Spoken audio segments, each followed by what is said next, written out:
This episode is about minutes 66 through 70 of Solo, a Star Wars story, featuring Crystal Beth, who I'm so excited to finally have on the podcast. Hello there, and welcome to Star Wars Music Minute, where we celebrate the music and sound of Star Wars 5 cinematic minutes at a time. I'm Xanthe Tan, you can call me Xanthe, and today is all about minutes 66 through 70 of Solo, a Star Wars story, in which Chewie slams his fist on the Dejaric table, and then we continue with Han and Qi'ra making out in the cave closet, and the set of minutes ends with L3 telling Qi'ra that it works. So, it just works.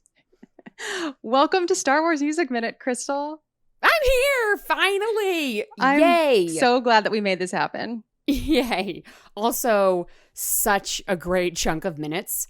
Yeah. Because you get Chewie learning a thing that obviously we're going to see again. Mm-hmm. And one of the funnier lines in the movie. Yes. It's bookended by some very classic material. And in the middle of it is, I mean, it's probably the horniest music cue in this whole film is this Han and Qi'ra is Lando's closet. So we have to talk about that. Awesome. Let's get into listening to a bit of it. No, you can't wipe them off. They're holograms. Hey, Chewie, relax. Hey, try to compose yourself. Look, all you gotta do is think a few moves ahead, anticipate your opponent. There's a lesson to be learned here. You guys seen Qi'ra? People are predictable. And now here's the beginning of Lando's closet.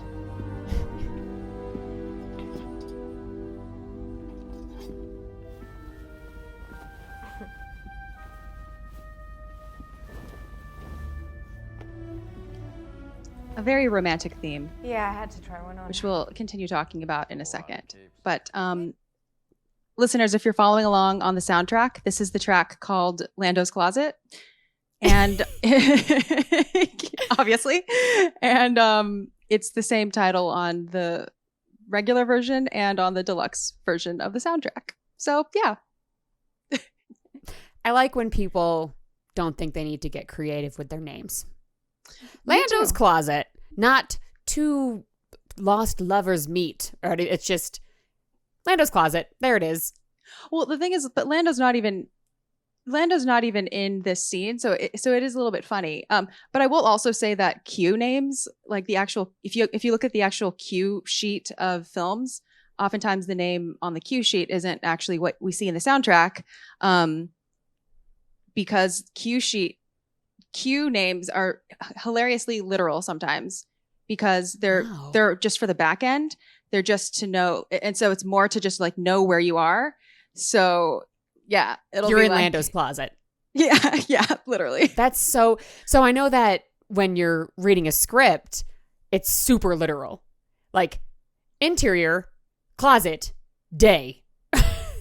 And then it goes into anything more specific just to show you like where you're starting. I never thought about that with music.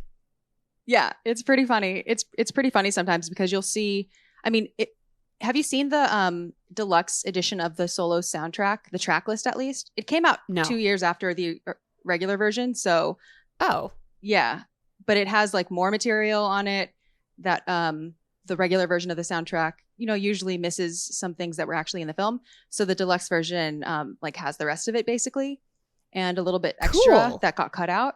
And so you can see some of the names for tracks that are essentially the same thing, but you'll see different track names. Like I'll tell you a couple. Like this one is one of the ones that is just the same, so it's a little bit boring in that way. But one of them is like, okay, so on the normal version of the soundtrack, there's a track called "Flying with Chewie," and on the deluxe version of the soundtrack, the cue is called "Chewie Untamed" to M13. Oh my gosh! Yeah.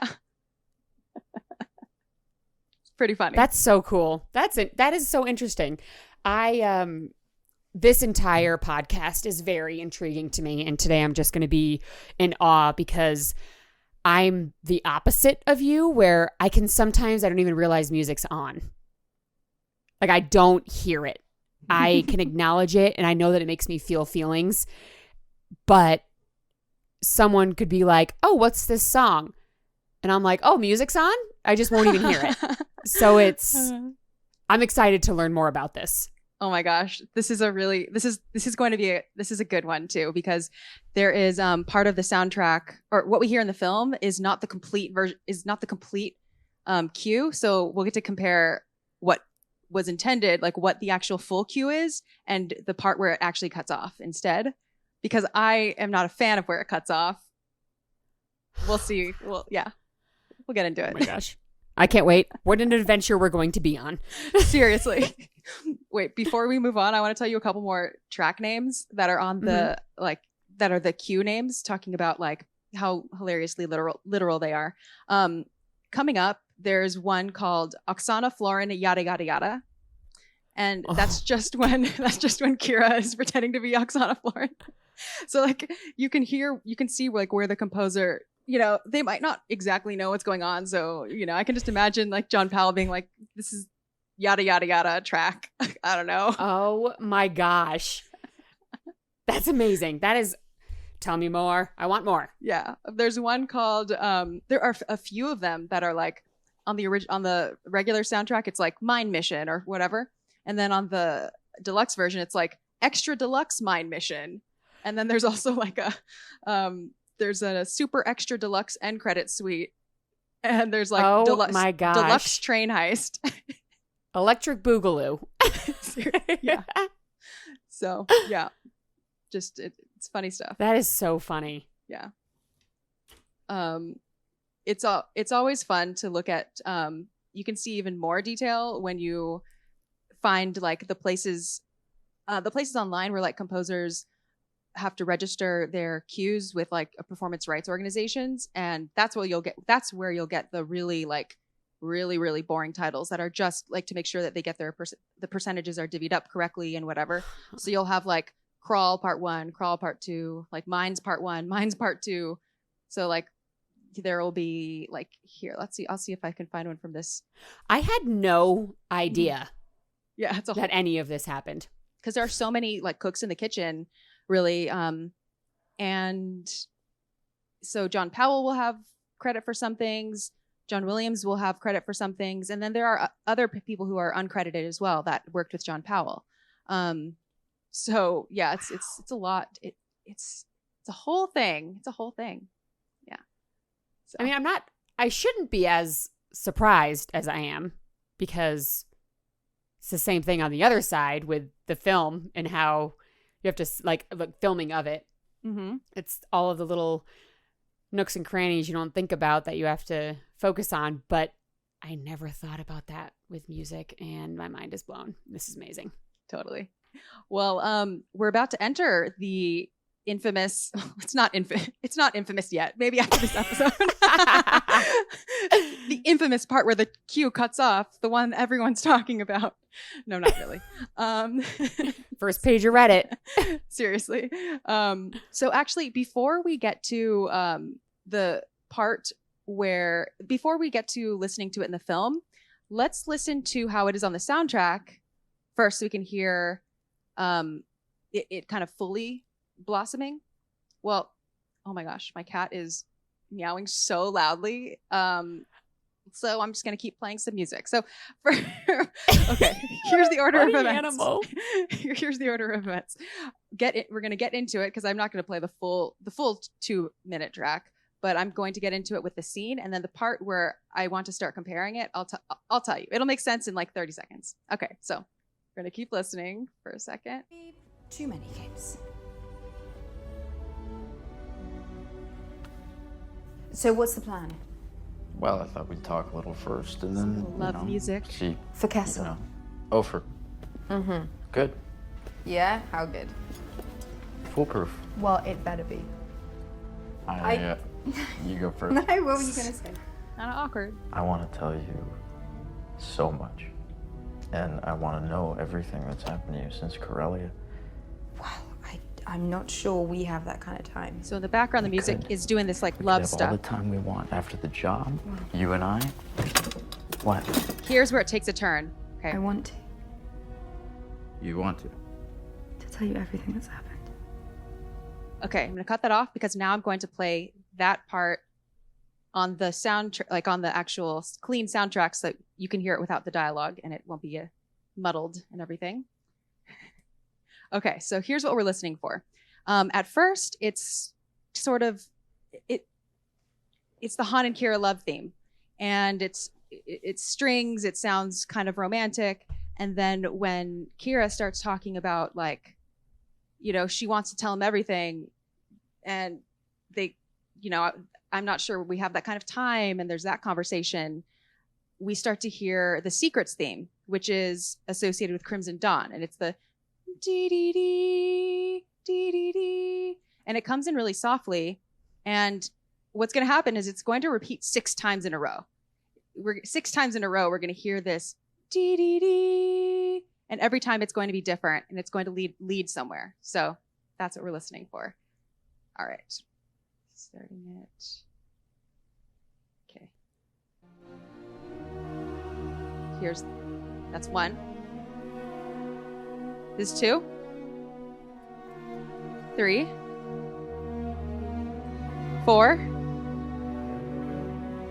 5, 6.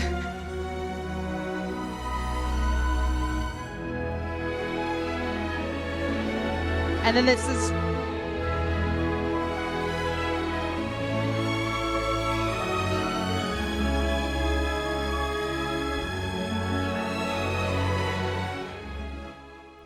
okay, I'm going to pause it right there for a second so you can hear me while it's not playing. Okay, so did you hear how it leads up and then it kind of like explodes or blossoms? Uh-huh. Okay. So, I am listening and watching you like this is a lecture right now and I don't think I've shut my mouth since we started recording. I'm like, just even listening to you for this short of amount of time. Oh my gosh. There is so much happening that I cannot even comprehend and wrap my mind around. You are such an intelligent, talented person. Oh my gosh. This is insane to me. Oh, this is and awkward. yes, I did hear that. And I did notice all 6 things that I never paid attention to before. Jeez Louise, this is insane. Keep going. Teach me more. Okay, I'll keep going. Okay. Okay, so so that's the Secrets theme. And here I'm going to talk about the horniness of that cue. First of all, there's the arc of it. It leads up to that point where when they're about to start making out, where the music switches to this downhill feeling. So here's what I want us to think about this next time that we listen through. Okay. Okay. So we have the Secrets theme repeating 6 times. And of course, the Secrets theme represents Qi'ra's involvement with Crimson Dawn and everything. And she's talking about how we can't do that. I don't think we can do this and whatever. And it starts out kind of ominous sounding, like it's kind of getting in the way of their love theme. And then with every iteration, it becomes progressively more like, fuck this, who cares? Come here. Yep. And that's the DDD thing. Yeah. Exactly. And every time it changes and then it orgasms. Exactly. Gosh. So wow. It's like when you're on a roller coaster and there's you're going up the lift hill and it's like the chain kind of pulls you up and it feels like laborious. It's like a lot of effort. Like you're accumulating all this potential energy and it kind of feels like effort. That's to me, what the Secrets theme is doing there when it repeats, every repetition of it, doing something new is taking it to a different place. And it's going higher and higher. And then finally, when it swells and the strings, the violin takes over, it's whoosh, going downhill. And after that, it's roller coaster ride. So I'm excited to listen. Let's do that again.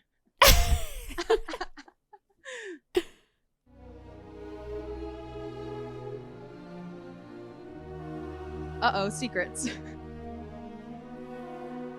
Secrets, but maybe? Secrets again?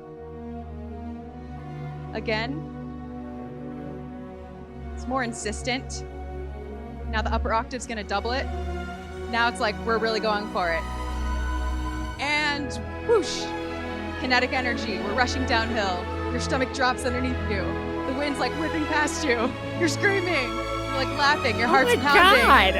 You're rounding a sharp corner. There's another one. Oh, you weren't expecting that dip there. Oh, another dip. You were not expecting that. Like, where are you going with this? Oh my gosh. Okay, now, a couple more corners. Now you're feeling the friction is starting to slow you down.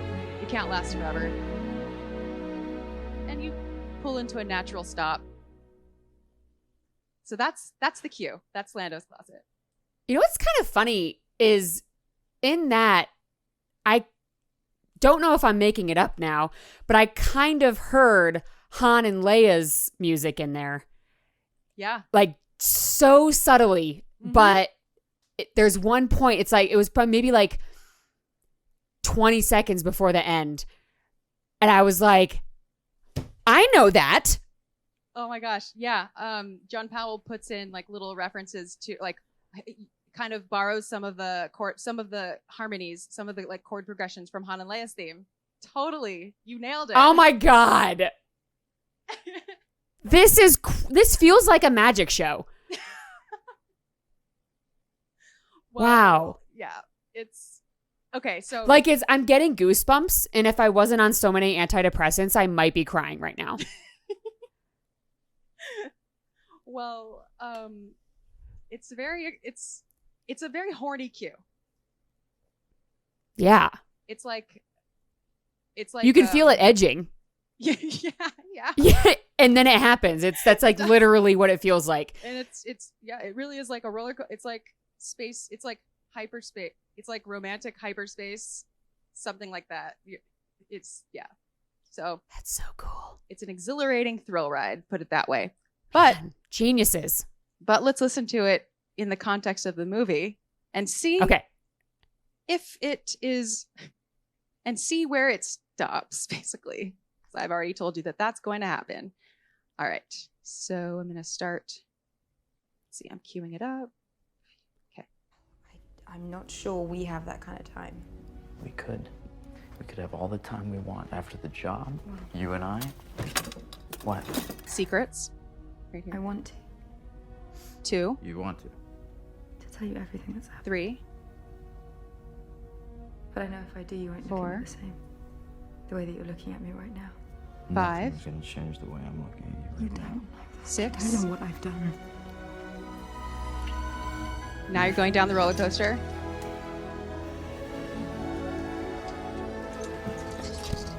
Right. Am I interrupting something? And Buzzkill. Good, because we got a lot of work to do. What? Yeah. Oh my gosh. That makes that interruption so much more intense. Yeah. Yeah. So here's the thing, like, ridiculous. It like it almost goes there. Like you go over the hill, you're going downhill, but then it's like the ride breaks down after 4 bars. You're not going to have your and you waited in line for it for like 4 hours. Yeah, like 4 years. Yeah, exactly. So we're missing most of it. We're missing most of the fun time. Yeah. Thanks a lot, even Beckett. the part I recognized. Yeah. Which is like the whole point of that scene to me is that Han just can't make out without getting interrupted. I feel like the fact that the cue exists in a fuller form kind of indicates to me that it was intended, that it was written assuming that the whole thing would get to be played, because it does come to like a close at the end. Like I think if like the composer knew that he was only going to actually get 4 bars there, I think he would have like maybe changed the timing of that a little bit. Yeah. Yeah. I'm very passionate about this thing I just learned. Yeah. Because first of all, why would you record anything or like compose anything that extra And then include the part that was a Han and Leia thing.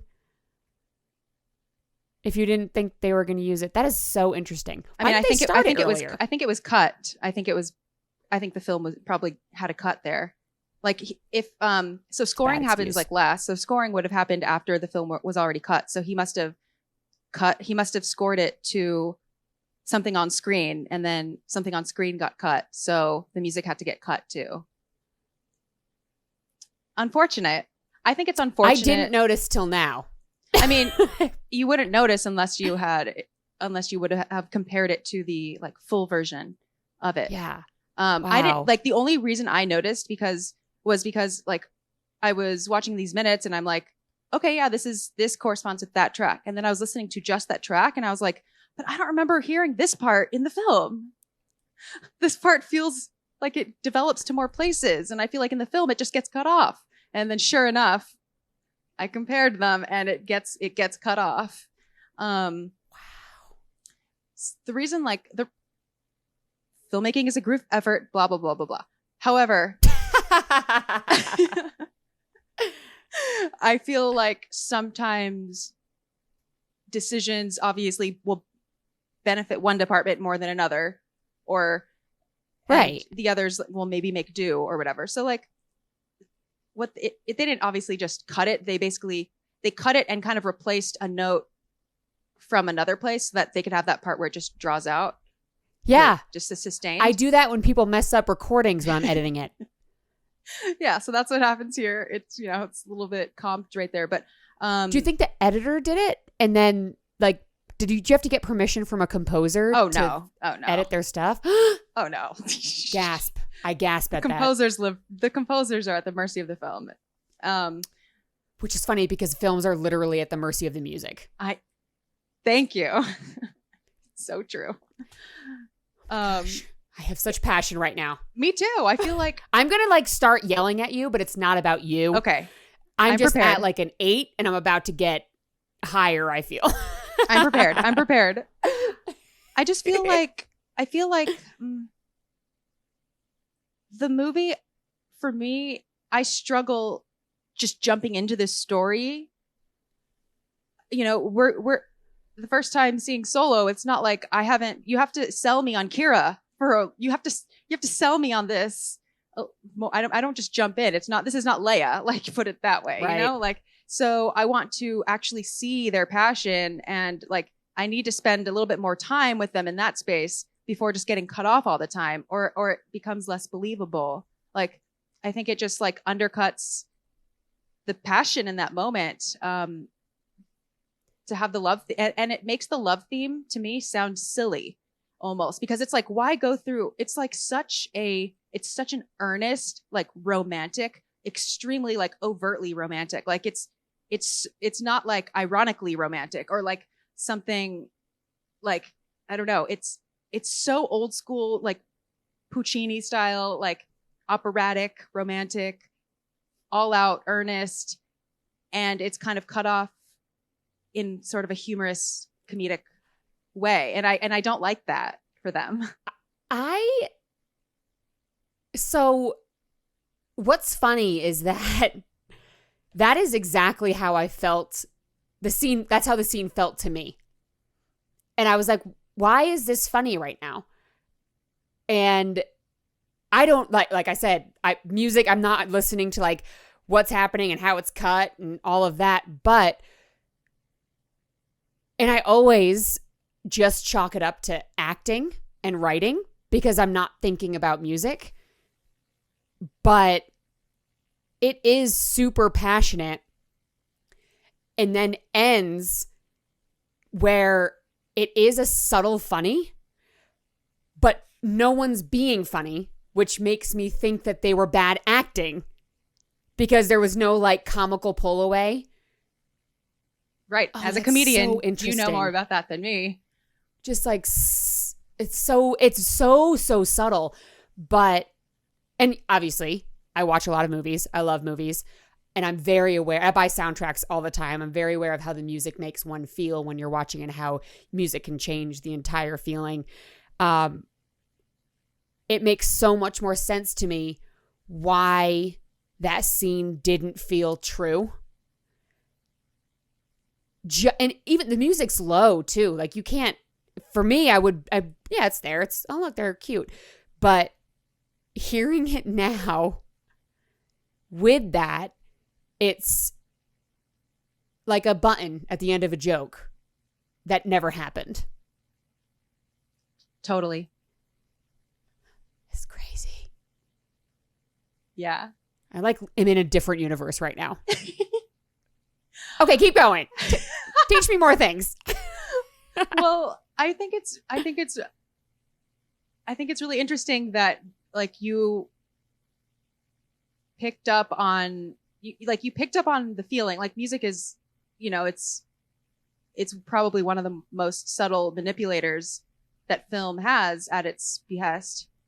Just because it's one of the elements that probably the general public just doesn't have as much accessible, vocabulary to describe it. So I think that's why knowledge was the right word too. People have intuitive knowledge of music, but not having the vocabulary about it makes it really hard to talk to other people about it and get validation for the things that you're hearing, and then to bounce your ideas off of other people, if that makes sense. Oh my gosh, you're so smart. Because I talk to people on, for this podcast all the time, and some people are musicians and some people are not, but regardless of people's musical background, it's not like the non-musicians just have absolutely nothing to say about music. It takes just a different vocabulary or a different way of expressing it. And so not being able to communicate with other people about it, I think is what makes music hard to talk about. When people talk about Star Wars, there's so much uncritical focus oftentimes on the music or lack of focus. There's the focus on the music is uncritical. It's he slayed it, it's that, or it's right. This one's a Han banger. shot first. This one's not, it's yeah, rank it just rankings and stuff like that. And that's not, it's because how else are we going to talk about it if we don't have a common language about it? And it's easier for anyone, even without going to film school, to at least learn things oh, that's a J cut, or that's a wipe cut, and things like that. I've never made a film. I've never directed a film or acted or whatever, but it just feels like those terms are floated around much more than musical stuff. With all of that, showing stories, you can use so many different senses. Music, it's just hearing. So you can do a whole movie without sound and general public will understand it. You can do a whole movie with music and no picture. General public can appreciate it, but not necessarily feel what each specific stop point or note or elongation of a note means, because you can't see it. Yeah. You can't really, I guess with a movie, if you're just watching it, you can see it, but I think that there's a different sense that comes with watching things. You can empathize with facial features and body motion and what is happening around them. But with music, it's just your ears. Yeah. And I don't see the motion. So those notes that cut off and start and are long, those are the body language that I don't understand. Right. Okay. So if we're watching something on stage or on screen, we can see when one person is on screen and then another person enters the frame and then another person enters, and then it's, a group of people. We can see visually the difference between that. But then the equivalent, or something sort of equivalent to that, would be listening to something. You're hearing a solo instrument, and then you hear a violin come in, and then you hear an oboe come in, and then you're oh, there's 4 people playing. That's where it gets harder to discern. This is insanity.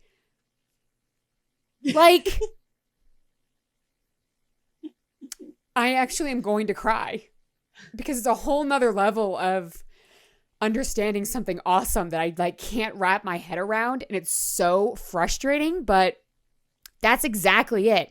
I can see when a new instrument enters, but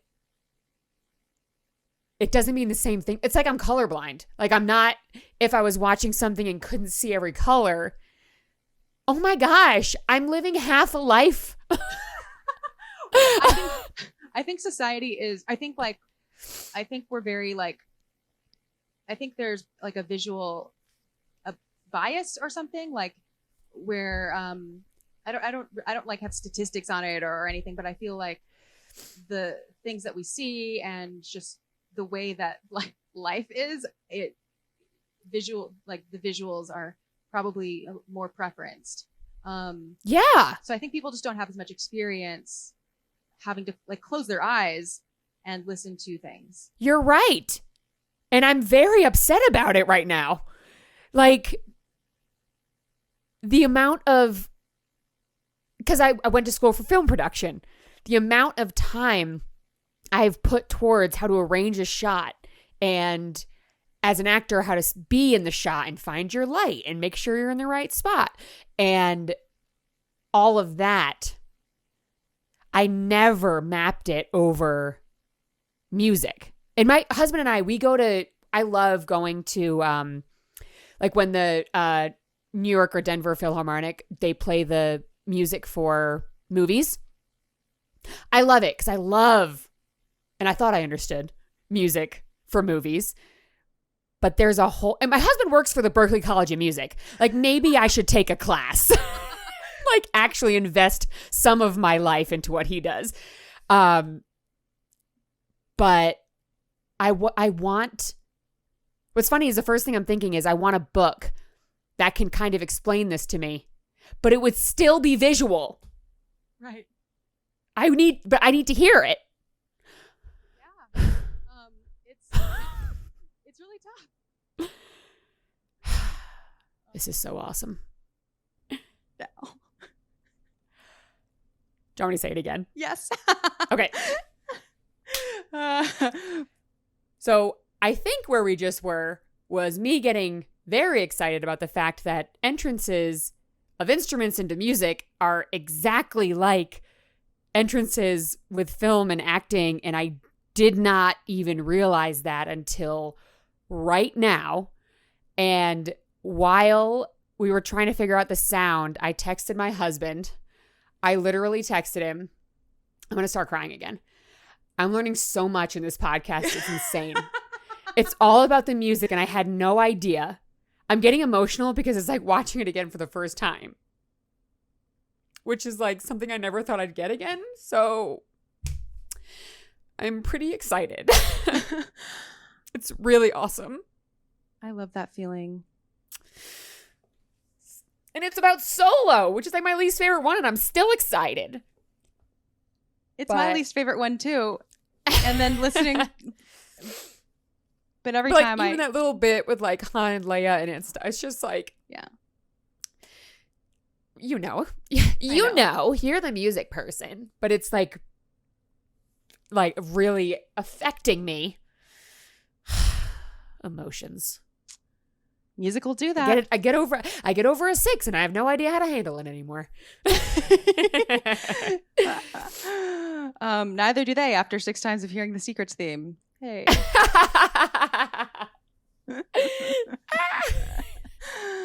Amazing.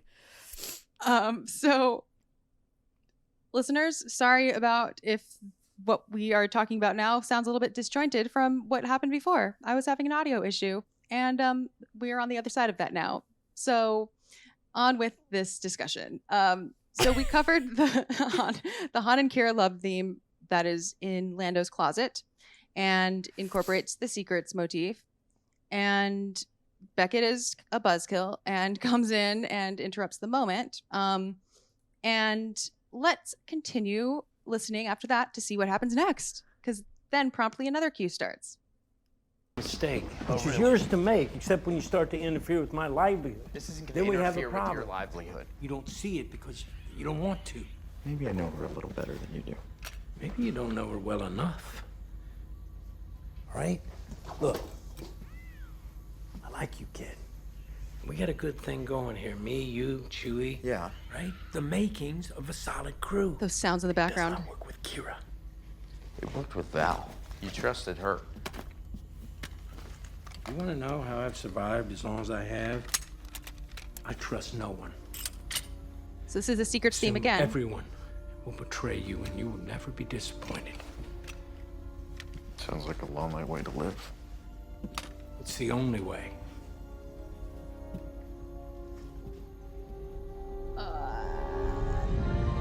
Okay. That's the point where we transition to Han looking out the cockpit. So these are all exciting times for Han. For his first time in the Millennium Falcon, we're getting to experience a lot through his eyes. I can't help but notice those like sounds in the background when Beckett is talking. I thought it was my cat for a second, but it was just the Dejaric pieces. Yeah. Sound mixing. You know what that is. Which I don't know if they use the original Dejaric sounds in this film, but in A New Hope, when Ben Burt made them, I believe that is his own voice, Ben Burt's own voice, like sped up really fast and like made to sound really small. That's cool. Yeah, I think I remember him saying in an interview that it was just kind of a last minute thing, like running up against the deadline and needed to come up with some sounds for these pieces. And so he's like, oh, I better record something. So that's what we have. Might as well be myself. Yeah. There's so much in A New Hope that is just Ben Burt and his friends. That is so cool. Yeah. So on the soundtrack, this corresponds to Trust No One, 4M29 is the name of that track. 4M29. Got it. Mm-hmm. What's that from? It's the Q number. It's just the number. Okay. Yeah. Right. They just go in order. So the one before that, Lando's Closet, actually the full name of it is Lando's Closet 4M28.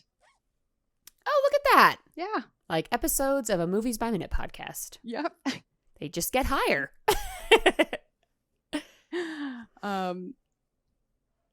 And here, right where I paused, and we'll hear it in just a second. Listen for the Rebel fanfare. Actually, let's just play that. Why not? And this is when Han is in the cockpit of the Falcon, going out of hyperspace.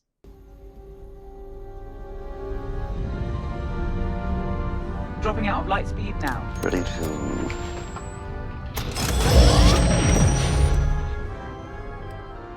The Acades Maelstrom. I'm gonna go check on the dampers. You need anything? Equal rights?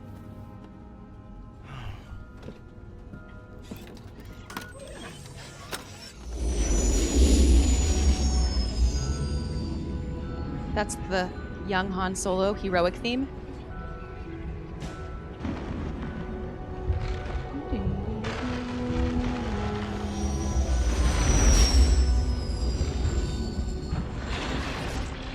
I think it works so well there.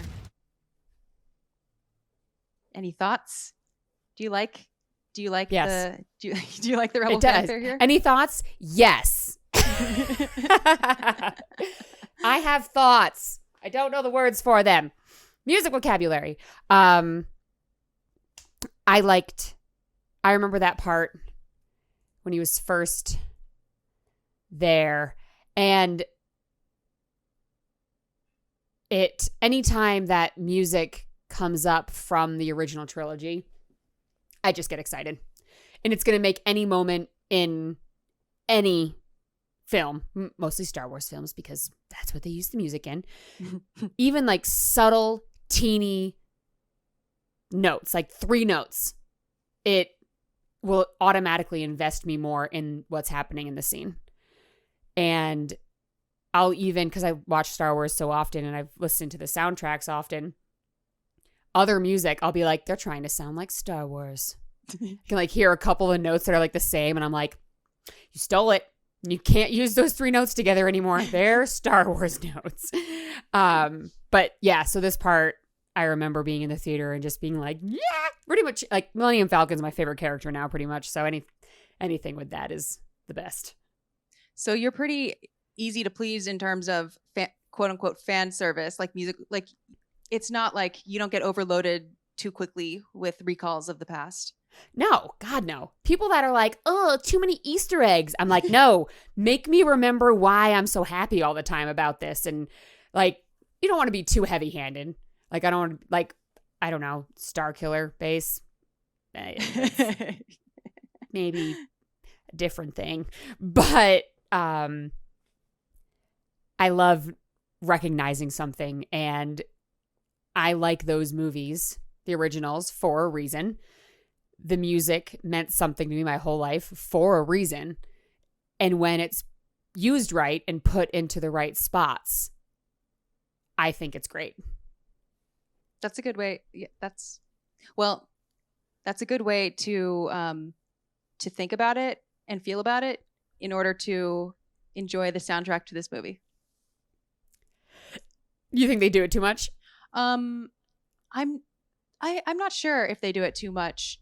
I'm not 100% sold on the use of the main theme and Rebel fanfare in particular, but I'm warming up to it. It was just like hard for me to integrate at first, just because I associate the main theme with Luke. Right. So I was generalizing like across all Star Wars when they bring it up. Han's not a rebel. Right. He's not a rebel. And and especially now, nowhere near a rebel. He's just being young and doing his thing. It's weird in this because he's not a rebel. And they're also not like surviving anything right now or attacking something. And that rebel fanfare is like when something epic is happening. But watching the Millennium Falcon to me is also epic. And the Millennium Falcon is a rebel. So yeah, a little bit of both. I see your point. I mean, how can I argue with that? I mean, I feel like it makes sense in the context of this entire film basically being a reach to what else has already come. So it's not really a film, or to me, it's not really a film for the film itself. It's the film for reminding us of all the ways that everyone in this movie and everything in this movie will grow into what we already love. Right. So, and I thought it was too soon for that as well. Too soon, like in our universe. We didn't need a Han movie yet. So you think like Harrison Ford is still alive. True. Yeah. I do not need to see someone playing him. Especially someone, my big thing was, I don't want anyone that anyone that auditioned to play Han Solo should not have gotten the part. Because that is not who Han Solo is. They should have been like, do you want to act? And the person would be like, no. They'd be like, great, you're cast. Leave your gas station. Leave your accounting office. Leave your finance desk. Whatever. Come. You are now the new Han Solo. But I'm also picky and really attached to Han Solo. So, how do you feel about Lando? Oh, I think Lando was great. I liked that he was a little more flamboyant because I think that's something that if they wanted to, they could grow with it. But it would also make sense that he's like calmed down a little bit as he got older. And it kind of makes Han Solo's lines to him about being in charge of everything hit harder because he's taking it seriously, which is what happens when you get older. You start to take things more seriously, especially if they're a significant chunk of your income. But also, Donald Glover can do absolutely no wrong in my eyes. So I think Donald Glover is incredible in this role. And actually, what you just said, I don't think I ever thought about this, but seeing Han in this movie doesn't make me appreciate Han more when I go back to the old movies. But seeing Lando in this movie does make me feel like I got a little something more when I go back to the old movies. And so I don't know, maybe that's sort of like a personal litmus test for me, is if we're going to fill in also characters, then right, you're trying to add to their life story. You're trying to make it better. It's like when people tell me, Crystal, you don't have to talk all the time. You should add to the silence or add to the conversation or stay silent. The reason why Boba Fett, Mandalorian, Kenobi, people are excited about these things because even though there's Clone Wars and all of that, there's still so much to learn about them. And Han Solo, his growth happens in Star Wars. So like his growth as a human, he becomes a better human in Star Wars. So if he has growth in Solo, it negates his growth in the movie. But if he's a dick through Solo, it doesn't add to Han Solo in the movies, their main movies. Well, he could grow twice, but no. Solo, one time. One time. But that's one thing with Solo for me. One of the reasons why I was so upset that was one of the first projects that they did outside of the main 9. I didn't feel like we were ready for it yet.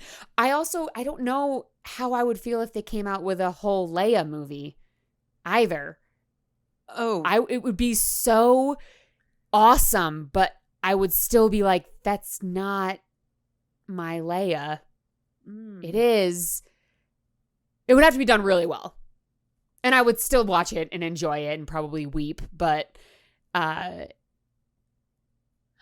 those movies, they were the Star Wars movies. But I feel like I'm not ready for a Leia movie at all. I think, well, this is a bad position to be in because it's not what's happening. But I tend to prefer waiting for things and having fewer things to pick from.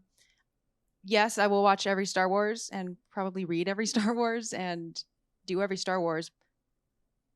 But I kind of wish that I was feeling more like I could focus my attention more on like each one being really special. Like the series last year kind of started to bog me down, or I'm like, okay, another episode or something, another series. Okay, another series.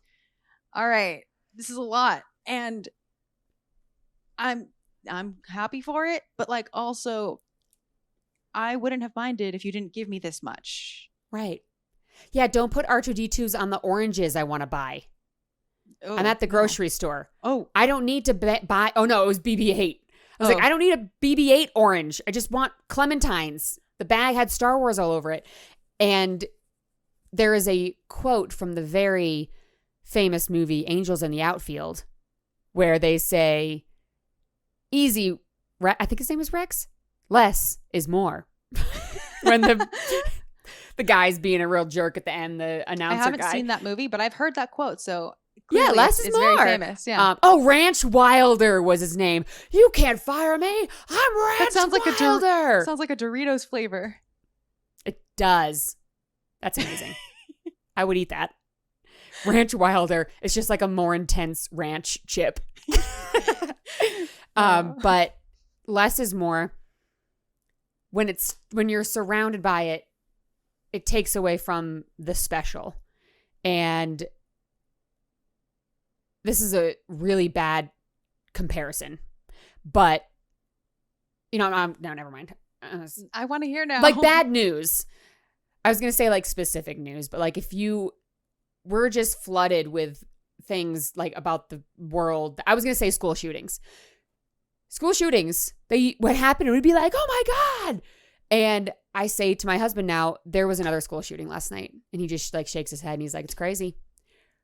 And I'm like, there's another Star War. Exactly. It's not the same. Not the same at all. And death, but it's just, and it's not the same. But when you are desensitized, it takes away from the the joy you can find from a good Star Wars if there's too many. And no one's ever going to be happy because everyone has different views of what their Star Wars is. Right. But that's why I like the books, because I can still imagine it my way. Do you have any favorite Star Wars books? This is going to be really funny, but I really like the novelization of the movies. Which ones? It's like, I really like the novelization of Phantom Menace by Terry Brooks. It's so much better than the movie. And like I read it so many times. These are the opening lines of it. Tatooine, period. The sun burned down out of the cloudless desert sky. The suns burned down out of the cloudless desert sky, washing the vast wastelands with a brilliant white light. Wow.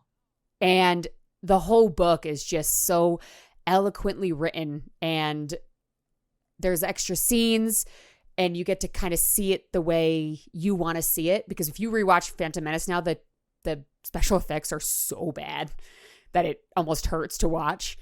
But you can still read that book and get all of the same feelings that you had watched, or that it happens to me anyway. I get the same feelings, but I will read that book before I watch that movie. Fair enough. Yeah. I haven't read that novelization in a really, really long time. But I like the Revenge of the Sith one a lot. Yeah, I should probably read him again. Super, super good. I don't know how we got on that subject, but we were talking about the themes, like the recall of these old themes, right?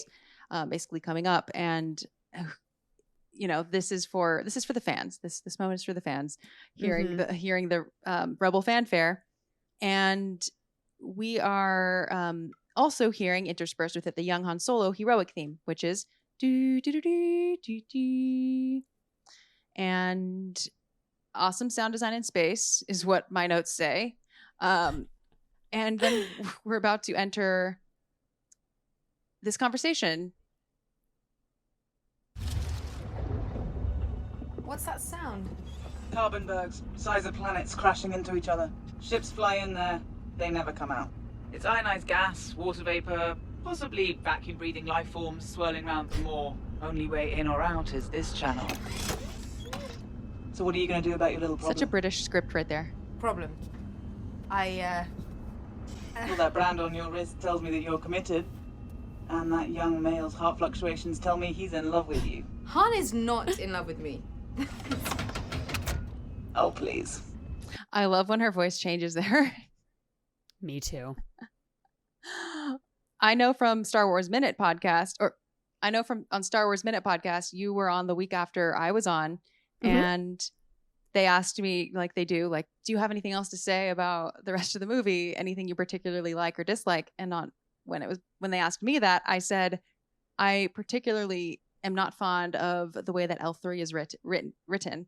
And I'm not a fan of her whole character in this film. And then next to the week after, when they asked you that, you talked about how much you love L3.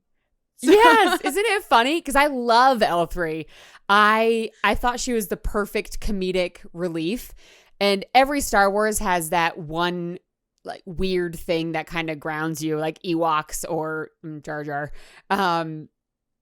But her comedy was like my kind of comedy, which I don't think fits in the Star Wars universe. Why? Because it's the way she is very blunt,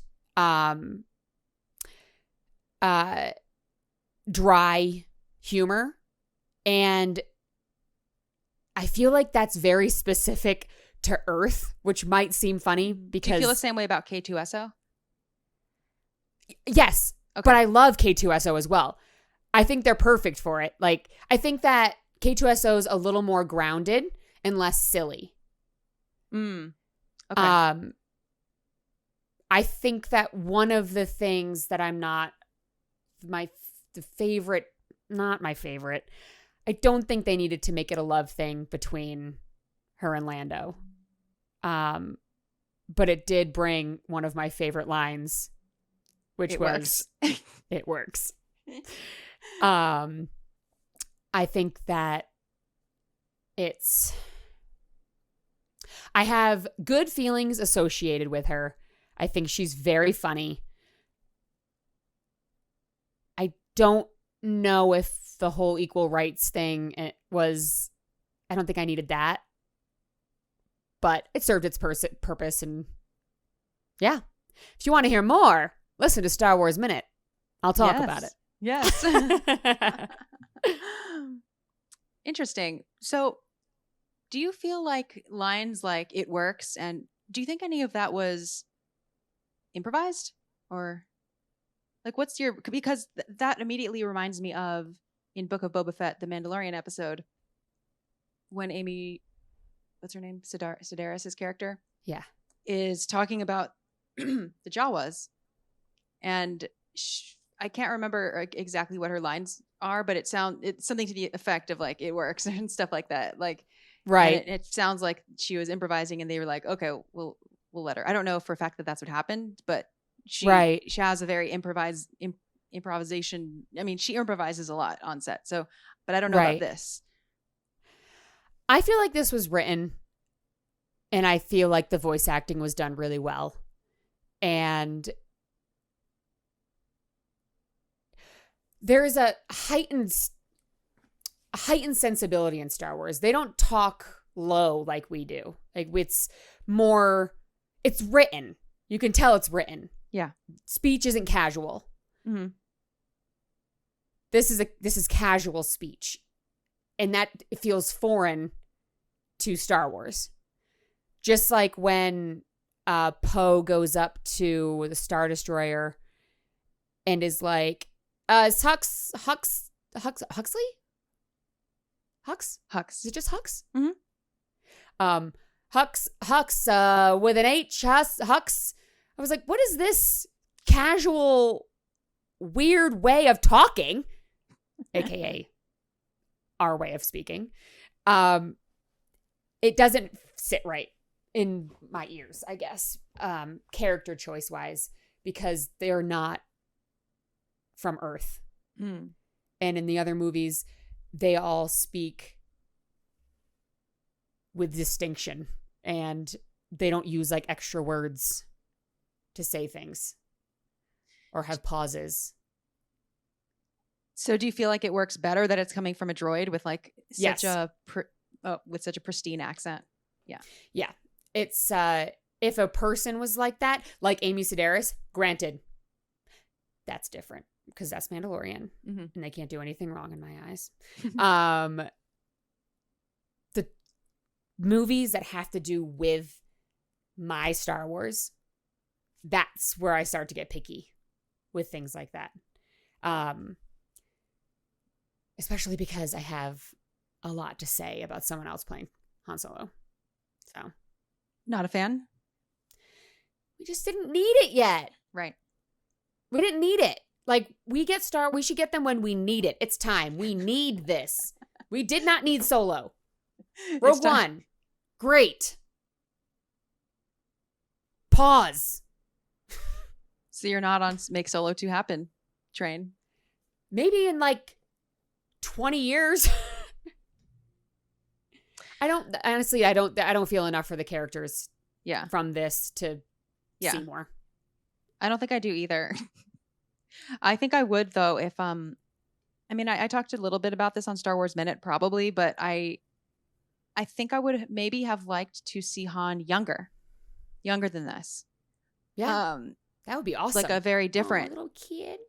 Yeah, because Han young adult and Han like middle adult is not that different.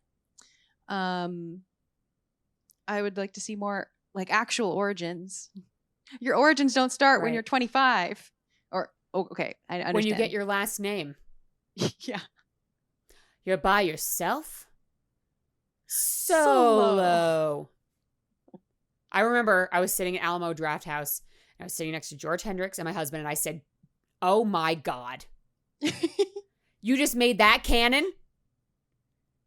That's in the holocron now." That line that someone probably was like, woke up from a nap, wrote it down on a piece of paper and was like, "I'm a genius. People are going to love me for this." Love me, I say. Oh, that line. Yeah. Another deep sigh. It's a deep sigh. It's a deep sigh. But except, the way that I also rectify that in my head is like, so he's named Solo because he's an officer enlisting, or he's enlisting in the army alone. How many other young lost souls are there signing up for the army who are alone? So there must be a lot of Solos around the galaxy. Maybe he has a thesaurus and he's like, alone, lonesome. That's what they said. By himself. Well, I like the idea that there's a future Solo can find their, not blood family, but they can find like their crew of other Solos who are in that same situation, enlisting in that Imperial army. They find their friends. Yeah. Well, it's like in Game of Thrones when they have the last name Snow. Oh. But I know. Well, spoiler, their last name's Snow if they're a bastard in the north. Is it snowy there? Yep. Oh. On the nose. Wow. So we're almost at the end of the minutes, and well, I'll just keep playing them. We don't have any more music here. It's just us. You don't have to pretend. I'm in the same situation. You are? I'm sure you've noticed that Lando has feelings for me, which makes working together difficult because I do not feel the same way about him. Right. Yes. Yeah. Yeah, I see that. Sometimes I think, maybe. But no. We're just not compatible. How would that work? It works. So something I want to call attention to there is that even though there's no music and we're not looking at it, we're just listening, while L3 is delivering her lines, we can hear her mechanical body moving. So it kind of adds, just from what we're hearing, a sense of like her moving. Like we can't see exactly what she's doing, but like in my head, I can sort of picture her turning around and like bending her arm or like shifting her weight somewhere. So that is called the business of a scene, where you are finding things to do in the scene to make it real.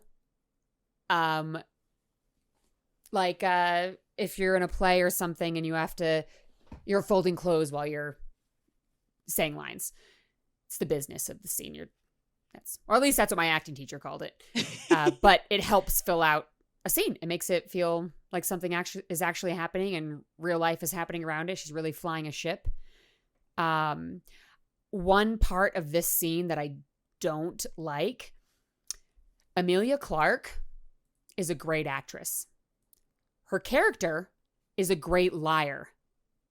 Why does she act so shocked when this scene is happening? Like, what?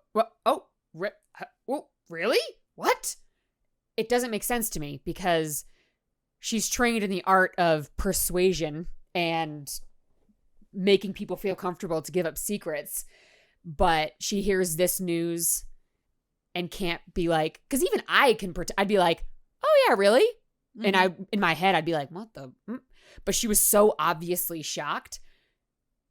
I don't know, if I was on the receiving end of that, I'd be like, what? If it was something I actually believed. It's a very interesting choice. I agree with you, and I think I know exactly what you're talking about. And I was wondering if it's maybe because of ADR stuff, and like maybe she didn't know what she was super like really fully reacting to, right, or something. Because she's also not saying much. She's just saying like what she. This happens sometimes in Star Wars shows. Okay, it happened in the Book of Boba Fett in the Luke Skywalker episode, when it felt like everyone was kind of acting against like a piece of cardboard. Gotcha. Like saying lines, but not having like a real vivid sense of someone else on the other end to bounce off of. So I take that. I respect it. She filmed on flying dragons all of Game of Thrones. She is good at reacting to things that aren't there. Well. So that's what I think happened in Phantom Menace. Whenever Obi-Wan is looking at Jar Jar, he's like staring up at nothing. And because you watch people, like, their eyes move and you kind of like follow their faces around theirs. And that's like when you're doing puppetry, that's things you have to think about, is like how they're breathing, how they're moving, and how they would interact with their environment. And I would be bad at that, I imagine. I don't think I'd be good at it. I'm very bad at faking things. But because she spent 8 years of her life with, and I don't think this is Emilia Clarke bad acting. I think she was given a note and took it from the director. Because I think that they wanted all of us in the audience to be like, what? Really? You and a droid? And you and a human? My goodness. And like have a reaction to it. Where in Star Wars, humans could be with droids. We don't know. So it's like, it doesn't make sense to me that she would have a outwardly surprised and kind of judgy view towards it. I didn't pick up as much on the judginess of it, but it was almost a not demeaning, is that's not the right word. What's it called when you're like patronizing, a little bit patronizing. Yeah. Where she's like, I think that's right. I think that's closer. Judgy is like she didn't look judgy in that, but it wasn't, less of a positive word. Like she's like, right, yeah, I can see that. Like trying to be like you said, like this droid is like appease. What the hell? But yeah, I'll just play along to be polite. Like I think right. She's being more polite. I think her politeness here and in a few other places where she switches off between, from scene to scene, she switches off between being really earnest like this, being really innocent, and being very complex in saying things, but I don't know, transmitting like a duplicitousness or something. Like I'm thinking about when Han meets her or finds her on Dryden's yacht and they're having their whole conversation. Like I think that's like all a lot more, like I'm getting a lot more from her there, where she's like, you look good. And that whole conversation. Right. So do you think she's being more herself in this scene? Well, I think that she either her guard is like really has been let down because she's just had this scene with, or this moment with Han, that maybe she's not as, I don't know, I don't want to say conniving, but maybe she's not as like the mastermind here. But I kind of agree that like the sincerity of her surprise feels a little bit surprising for me, knowing who she is. So, yeah. I don't know. I still like Emilia Clarke. I think she's great. I think she's great too. I just think some parts are directed weird. Yes. There are some weird notes in this for sure. Oh, that's the choice, huh? Okay. Well, you're the director. Well, it couldn't have been very easy to reshoot so much with like different direction, with like a different vibe after already getting to know your character. Man, that I remember reading the articles when this was starting to come out and I was like, oh my God, they're going to ruin it. And then it came out and it wasn't ruined. It's a movie. It's not my favorite by far Star Wars movie, but it's not a bad movie. Yeah, it's all in one piece. It could have been fragmented. You're right. It could have just been bits and pieces, just put together in any order.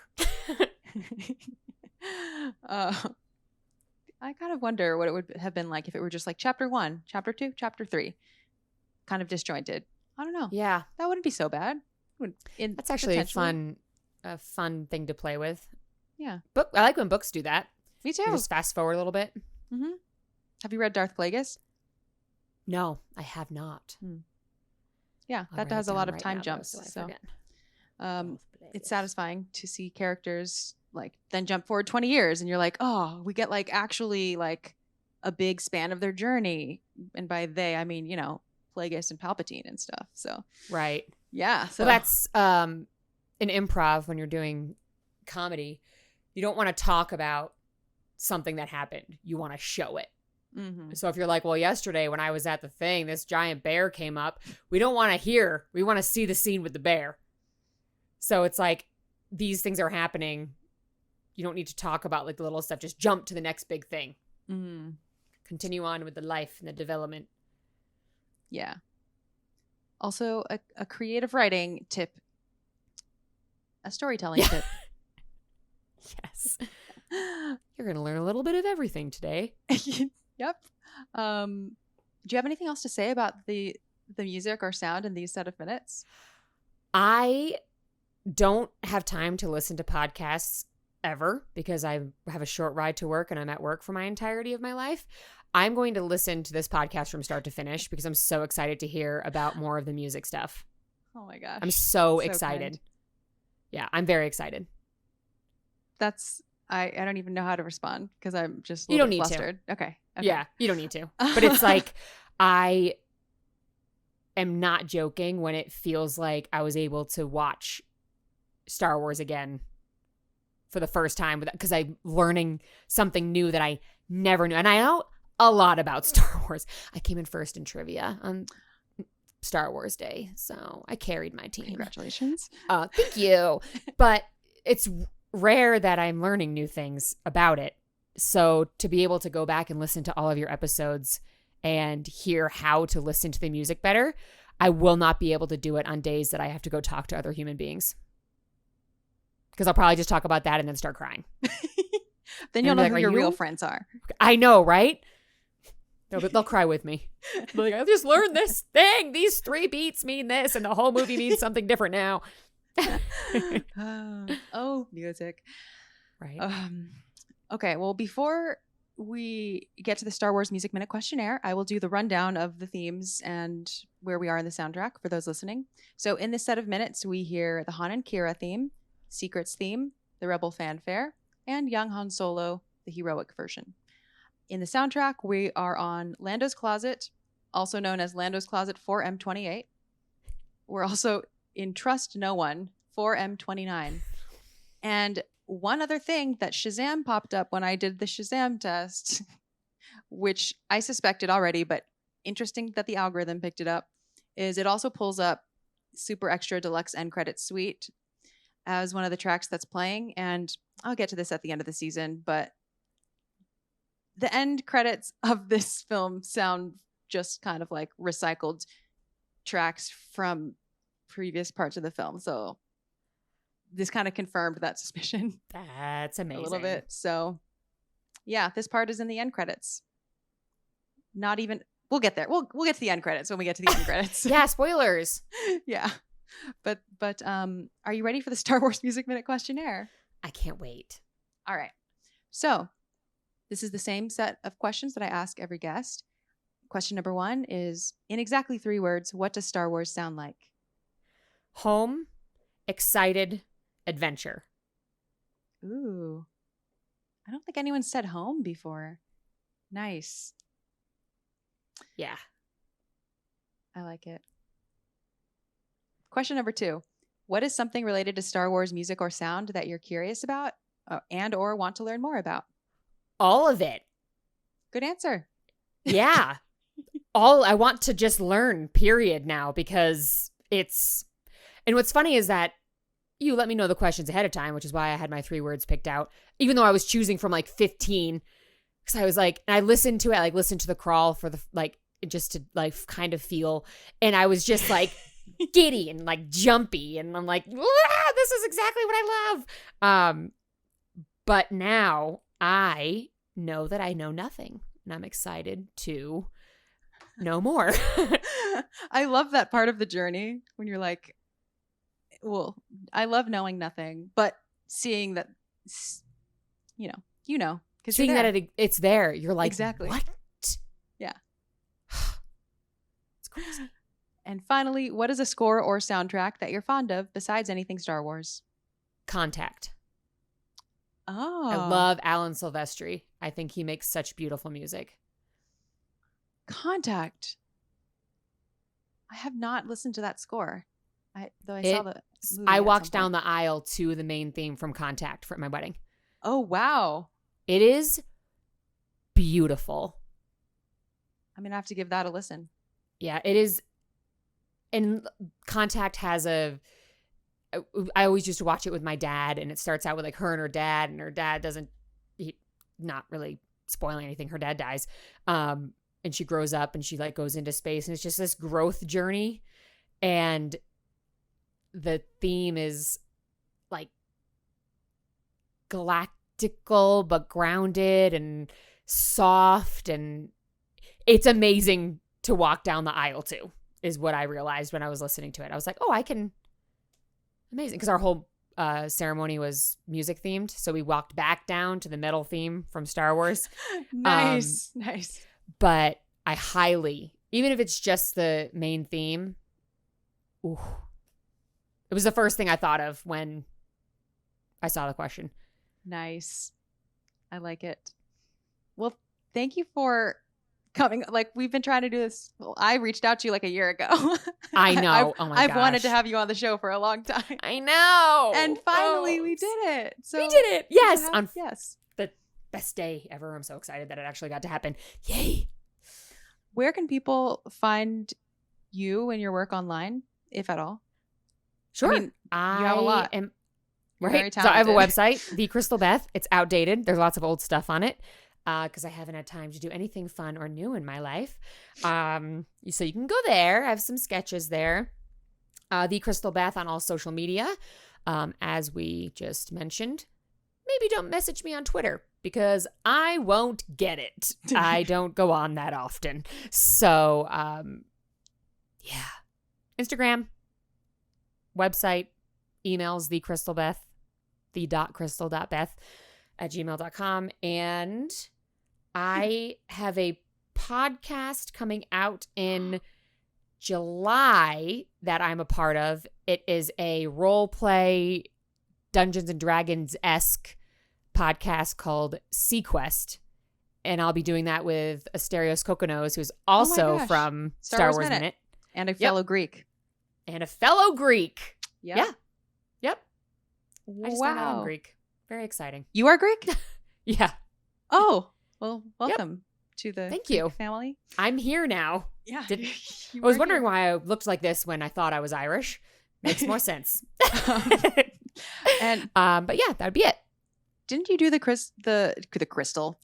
No, the Fifth Element podcast too. Oh, yes, I did the Fifth Element. Is that still up for people to listen to? We're trying to figure out where it went. Oh, the website has like Turkish soccer on it now. Oh, so I think we lost the rights to it, but we're still trying to locate our episodes. I'm gonna be Okay. real bummed if they're gone because that was a significant chunk of my life. But if you happen to see the Fifth Element anywhere, my husband and I did that one. going through And the you can Fifth go to Element. StarWarsMinute.com. Yeah. One minute at a time. 1 minute at a time. Yeah.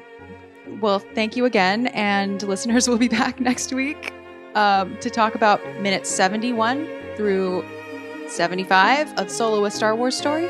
May the Force be with you. And thanks for listening to Star Wars Music Minute.